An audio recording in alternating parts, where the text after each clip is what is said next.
नमस्कार दोस्तों, मैं हूं रोशन और आप देख रहे हैं जीके अफेयर्स यूट्यूब चैनल। दोस्तों, इस चैनल पे आपको प्रीवियस ईयर पेपर का डिस्कशन और साथ ही साथ जनरल अवेयरनेस की तैयारी करवाई जाती है। तो आप लोग जरूर इस चैनल को सब्सक्राइब करके बेल आइकन को प्रेस रखिए। दोस्तों, हम जो पेपर डिस्कस कर रहे हैं वह है यूपी पीसीएस में आरओ एआरओ का पेपर हुआ था 2021 में 5 दिसंबर के दिन। तो दोस्तों, उसी का हम चौथा पार्ट यहाँ पर डिस्कस कर रहे हैं। 2020 का भी पेपर हम पूरा डिस्कस कर चुके हैं, उसको भी जरूर देख लीजिएगा। और देखिए, जीके जीएस में महारत हासिल करना चाहते हैं तो हमारा ये सीरीज आप लोग फॉलो कर सकते हैं, जीके जीएस के रामबन का सीरीज। इससे आपको बहुत ही हेल्प मिलेगी। और पीडीएफ चाहिए तो आप हमारे टेलीग्राम चैनल से जुड़ सकते हैं, जिसका लिंक आपको नीचे डिस्क्रिप्शन में दिया हुआ है। और आपके पास भी किसी एग्जाम का क्वेश्चन पेपर होता है तो gkafairs25@gmail.com पे भेज सकते हैं, ताकि उसको भी हम यहाँ पर डिस्कस कर सकें। तो देखिए, क्वेश्चन नंबर 46 है, एकदम ओरिजिनल पेपर जो ऑफिशियल है उसी को हमने यहाँ पर डिस्कस कर रहे हैं।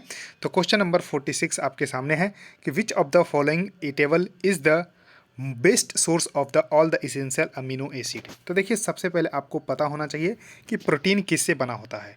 तो प्रोटीन जो बना होता है दोस्तों अमीनो एसिड से। ये भी क्वेश्चन कई बार पूछा गया है कि प्रोटीन किसका बहुलक है, तो अमीनो एसिड का बहुलक है।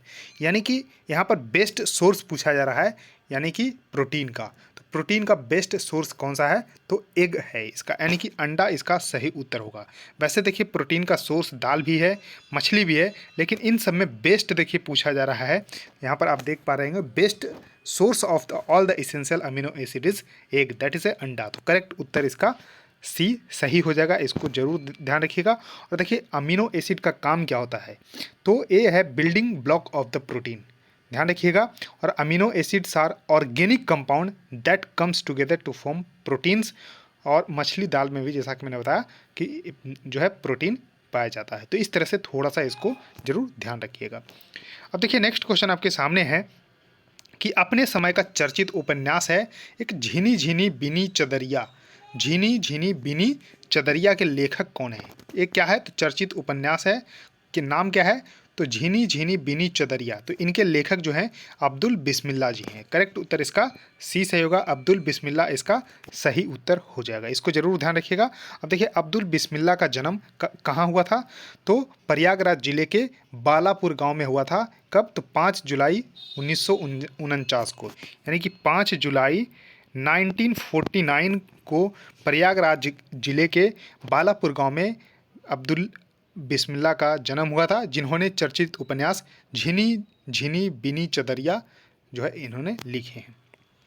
अब देखिए, नेक्स्ट क्वेश्चन आपके सामने है कि निम्नलिखित में से कौन सा सही सुमेलित नहीं है, यानी कि नॉट करेक्टली जो है मैच्ड यहाँ पर है। तो ध्यान रखिएगा, नहीं, इसको जरूर ध्यान दीजिएगा कीवर्ड को। तो देखिए, महिला समृद्धि योजना। तो देखिए, महिला समृद्धि योजना 2 अक्टूबर 1993 को शुरू किया गया था। तो ये तो बिल्कुल सही है।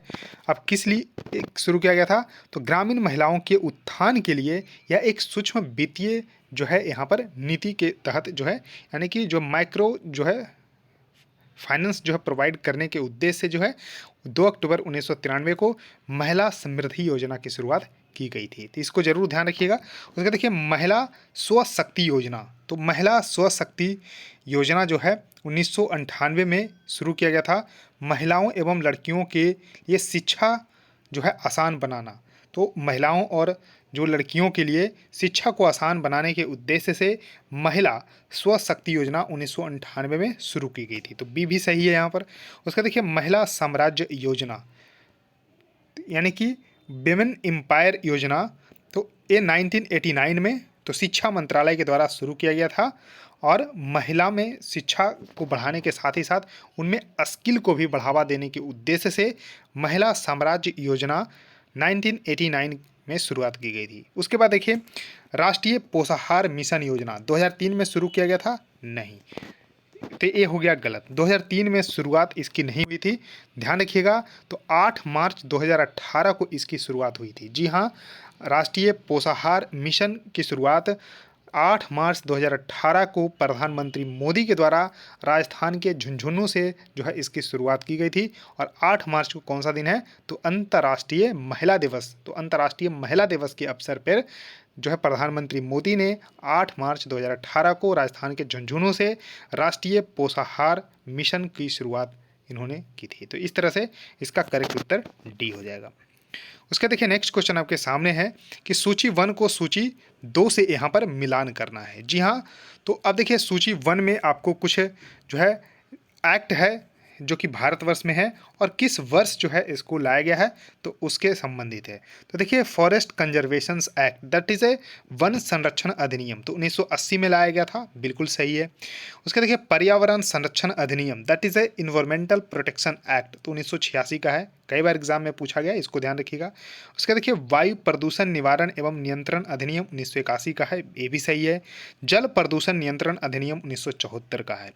तो देखिए वन संरक्षण अधिनियम 1980 का, पर्यावरण संरक्षण अधिनियम 1986 का, वायु प्रदूषण निवारण एवं नियंत्रण अधिनियम 1981 का, जल प्रदूषण नियंत्रण अधिनियम 1974 का। तो इस तरह से इसका आंसर है ए का 1, दो, बी का 2, सी का 3 और डी का 4। तो ऐसा डी में देखने को मिल रहा है, तो डी इसका सही उत्तर हो जाएगा। इसको जरूर ध्यान रखिएगा, इसको अपने नोटबुक में जरूर नोट डाउन कर लीजिए। देखिए नेक्स्ट क्वेश्चन है कि दक्षिण एशियाई क्षेत्र के लिए भारत का 6 सूत्री प्रस्ताव भारत के किस प्रधानमंत्री द्वारा प्रस्तुत किया गया था। तो देखिए भारत के किस प्रधानमंत्री के द्वारा, तो अटल बिहारी वाजपेयी जी के द्वारा जो है इसकी शुरुआत की गई थी। तो इन्होंने ही जो है 6 जो है फार्मूला दिया था, तो इसको ध्यान रखिएगा। 6 पॉइंट फार्मूला जो है अटल बिहारी वाजपेयी जी के द्वारा दिया गया था, किसके लिए, तो दक्षिण एशियाई क्षेत्र के लिए जो है दिया गया था। तो इस तरह से थोड़ा सा इसको जरूर ध्यान रखिएगा।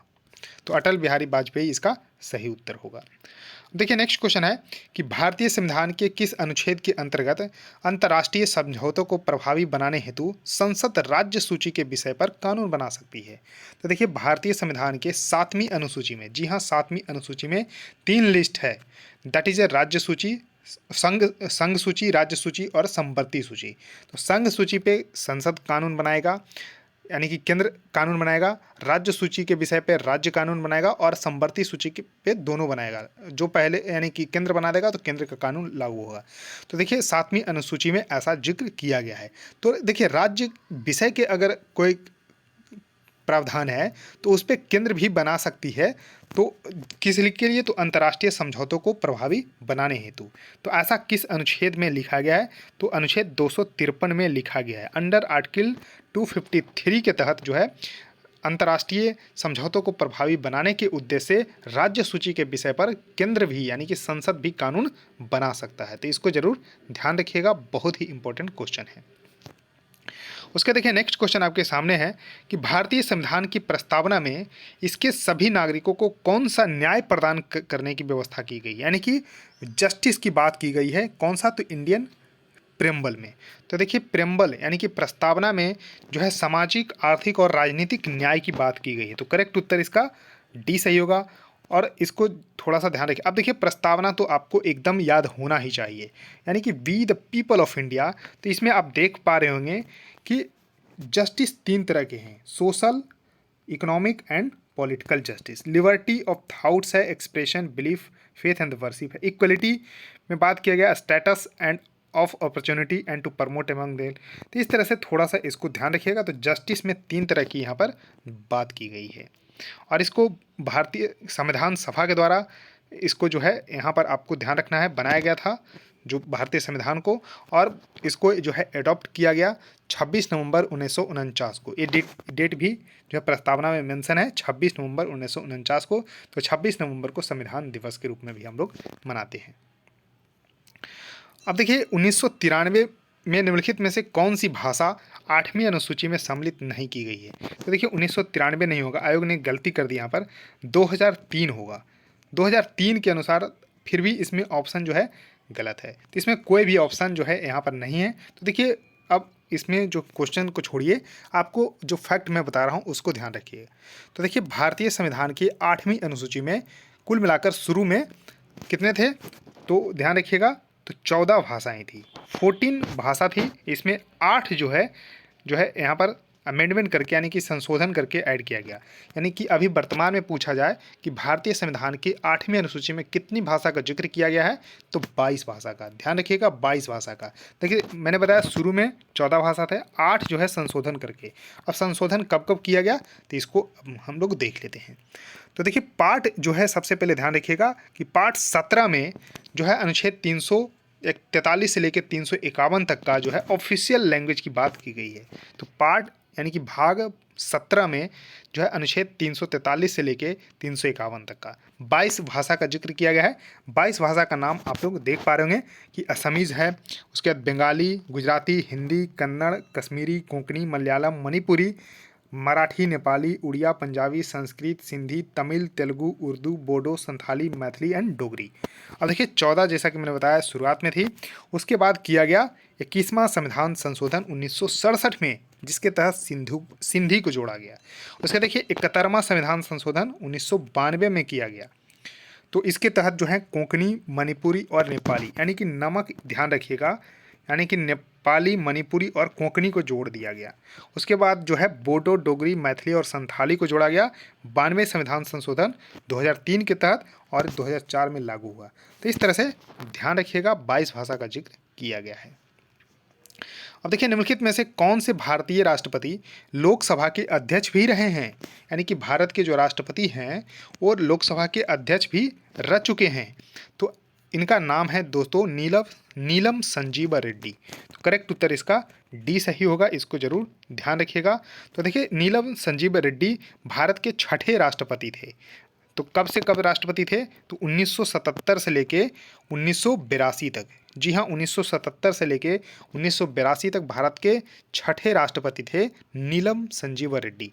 अब देखिए रेड्डी सर्वसम्मति से छठी जो लोकसभा थे उनके अध्यक्ष चुने गए। देखिए छठे राष्ट्रपति थे और उस समय छठी लोकसभा भी चल रही थी, तो इसमें जो है सर्वसम्मति से इनको अध्यक्ष चुन लिया गया और 3 महीने बाद इन्होंने निर्विरोध राष्ट्रपति का चुनाव भी जीत लिए। तो ध्यान रखिएगा, तो अगर पूछा जाए कि निर्विरोध राष्ट्रपति जो है कौन बने, तो नीलम संजीवा रेड्डी, यानी कि इनके अपोजिशन में कोई नहीं थे। तो ध्यान रखिएगा, पहले बने गए छठे लोकसभा के अध्यक्ष बने, फिर 3 महीने बाद सर्वसम्मति से यानी कि निर्विरोध जो है राष्ट्रपति भारत के चुन लिए गए।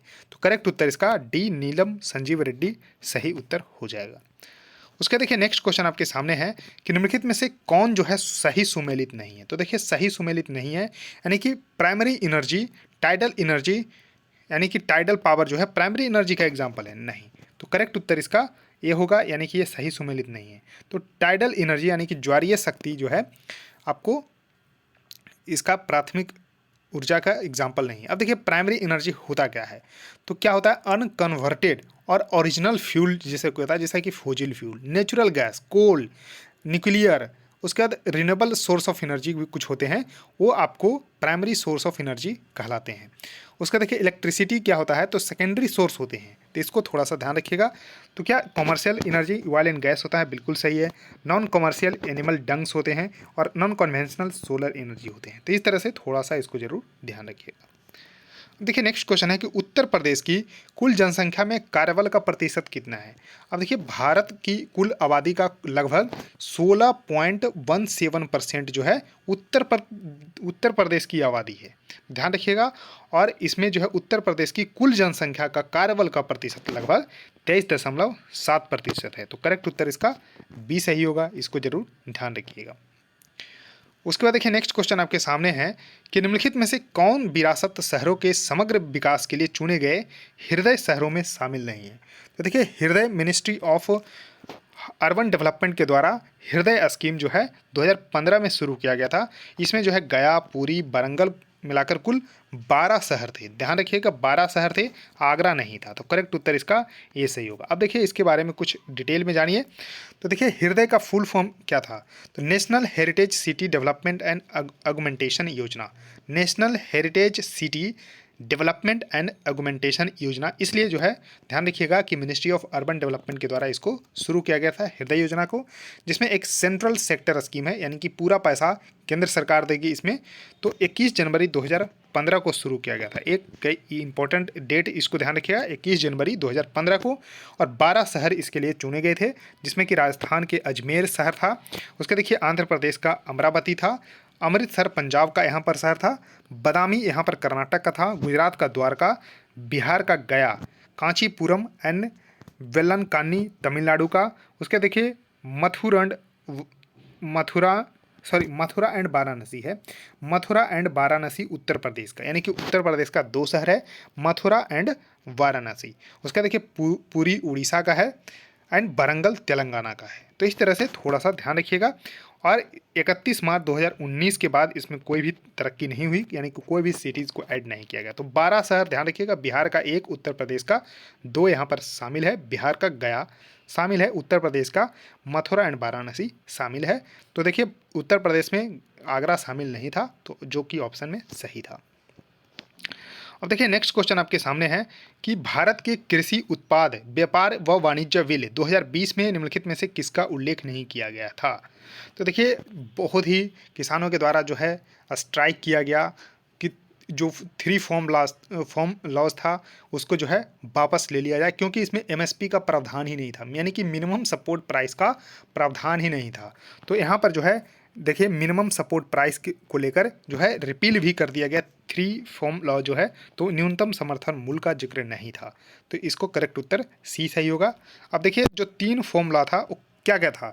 तो farmer produce trade and the commerce, farmer produce trade and the commerce promotion and the facilitation act 2020 का था। It is aimed at the allowing trade in agriculture produce outside the existing APMC, that is agriculture produce market committee, यानी कि मंडीज के द्वारा।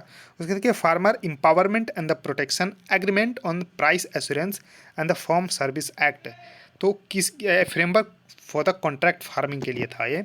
उसके देखिए essential commodities जो amendment act था 2020 का, तो it is aimed at removing commodities such as cereal, pulses, oilseed, edible oil, onion and the potato from the list of the essential commodity. तो इसको जो है बाहर करना था इसेंशियल कमोडिटीज़ के एक्ट से।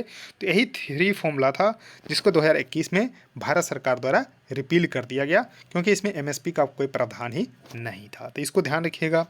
उसका देखिए नेक्स्ट क्वेश्चन है कि पारंपरिक लोक नाट्य भांड पाथर किस राज्य या केंद्र शासित प्रदेश से संबंधित है। तो जम्मू कश्मीर इसका सही उत्तर होगा। नाम क्या है, भांड पाथर। तो ये लोक नाट्य है। इसमें ध्यान रखिएगा कि ये एक एकालाप ही नहीं बल्कि सामाजिक नाटक है, जिसमें पौराणिक कथाओं और समकालीन व्यंग्य के द्वारा जो है इसको जो है नाट्य किया जाता है। ध्यान रखिएगा भांड पाथर ये जम्मू कश्मीर का यहाँ पर आपको ध्यान रखना है फोक ड्रामा है, यानी कि लोक नाट्य है। देखिए नेक्स्ट क्वेश्चन आपके सामने है कि सबरी संकल्प अभियान का संबंध किससे है। तो कौन सा अभियान है, तो सबरी संकल्प अभियान। तो दोस्तों ये राष्ट्रीय पोषण अभियान का एक जो है संबंध है। तो करेक्ट उत्तर तो इसका यहाँ पर डी सही होगा। और एक गवर्नमेंट स्पॉन्सर प्रोग्राम है उत्तर प्रदेश में, जो कि माल न्यूट्रिशन यानी कि कुपोषण को दूर करने के उद्देश्य से सबरी संकल्प अभियान शुरू किया गया था उत्तर प्रदेश के द्वारा। तो राष्ट्रीय पोषण अभियान है, तो इसको जरूर ध्यान रखिएगा। करेक्ट उत्तर इसका डी सही होगा। तो दोस्तों इस वीडियो में इतना ही। आई होप आपको ये सीरीज बिल्कुल पसंद आ रही होगी, तो जरूर लाइक कर दीजिएगा। और देखिए वीडियो को जितना शेयर कर सकते हैं कर दीजिएगा अपने दोस्तों के साथ, और चैनल को भी सब्सक्राइब कर लीजिएगा। सो थैंक यू दोस्तों, इस वीडियो में इतना ही। धन्यवाद।